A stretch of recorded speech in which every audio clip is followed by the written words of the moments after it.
So it was revealed in one of the latest episodes of Dragon Ball Super, the true identity of Monaka, the hyped up second strongest person next to Beerus, basically making Goku third strongest in Universe 7. His identity was revealed as being nothing more than an amateur and a roadblock to Goku and Vegeta, thinking that they're the shit. Beerus basically was trying to calm them down. And one of the big things that this reminded me of, and I thought it was so fucking cool, because Dragon Ball is always overlooked by most of the fandom. Most of the fandom is like, Dragon Ball Z, what the fuck is Dragon Ball? You know, what's GT? What's GT? I kind of agree with that one, but they always overlook that. But one of the things about this whole lesson that Beerus is trying to teach them, in a sense, and keep them in check, it goes back to Dragon Ball with something that was done in the very first Tenkaichi Budokai tournament that they had, and that's when Master Roshi created the identity of Jackie Chun to keep Goku from thinking that he was the shit and the strongest and take him out so he'll keep on training. That is almost exactly what I felt Beerus did with this, and it's such a great homage to such a classic moment in shonen manga, period, because like Jackie Chun versus Goku, and the lesson that Roshi was trying to teach Goku back then, like, you know, there's still, you know, millions of people out there that'll probably be stronger than you. You need to relax, and that's what Beerus was in a way trying to do, even though Beerus himself was still kind of like that, yo, stop. But I think because Goku was already kind of close to Beerus realized like,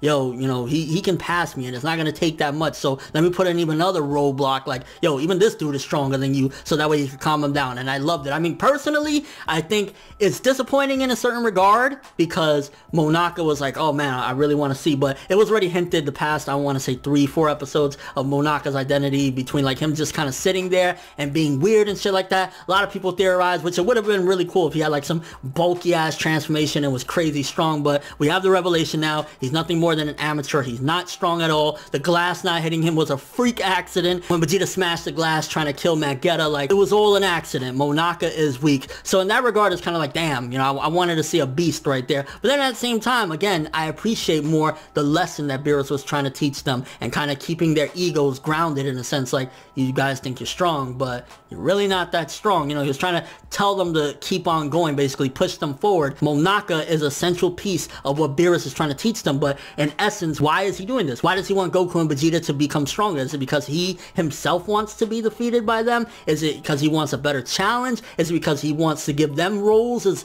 gods of the universes? Like, what is Beerus's endgame in all this? Because at times he does seem a little bit menacing. Like, I think it was right before the tournament started where Bulma was trying to get the Dragon Balls and shit like that. At times Beerus does seem like he could be menacing, and you can't even really trust Whis and even Vados and shit like that. Of course you can't trust really Champa, even though he's basically an idiot, but like, you really gotta wonder, why was Monaka placed to begin with? Aside from the great valuable lesson that he was teaching them, why does he want them stronger? Does he want a good fight, or is it something further? You gotta ask yourself. Maybe he has a goal in mind. And yeah, my overall thoughts on the Monaka situation, disappointed in a regard, but at the same time, I really expected it already for about a month or so, when we started seeing little signs here or there. And I mean, just look at him. Like, it wasn't a case of, oh, don't judge a book by its cover. They were being blatantly obvious. He's just some big nipple fucking weirdo, and that's point blank, which is fucking a joke in and of itself if you really think about it. And yeah, just wanted to drop this Monaka discussion for a lot of people that were like, well, why you didn't mention it? I've been meaning to talk about Monaka for a couple weeks now, and finally got around to it. Monaka, not really the big disappointment that you would expect. It's more so just like, I think the valuable lesson that Beerus was installing is more valuable than Monaka being a beast or giving us a really good fight that we would like to see. It's kind of like